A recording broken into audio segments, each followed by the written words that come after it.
నమస్కారం. ఘంటారావానికి స్వాగతం. ముందుగా ప్రధానాంశాలు. తూర్పు ఈశాన్య రాష్ట్రాల్లో భూ ప్రకంపనలు, 4 మృతి. అరుణాచల్ ప్రదేశ్, అసోం సీఎంలతో మాట్లాడిన ప్రధాని.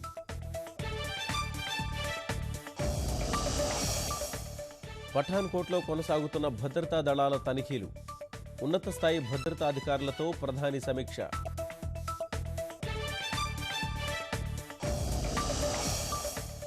భారత్ను లక్ష్యంగా చేసుకున్న ఉగ్రవాదులు, ఆఫ్ఘనిస్తాన్లో దౌత్య కార్యాలయం పైన దాడి.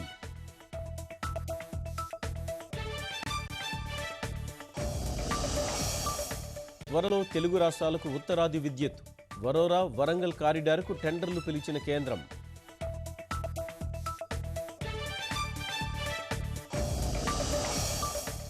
గుంటూరు, ప్రకాశం జిల్లాల్లో నేడు చంద్రబాబు పర్యటన. ప్రజలతో ముఖాముఖిలకు ప్రాధాన్యమిస్తున్న ముఖ్యమంత్రి.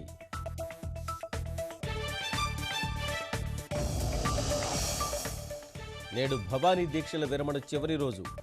భక్తులతో పోటెత్తిన ఇంద్రకీలాద్రి.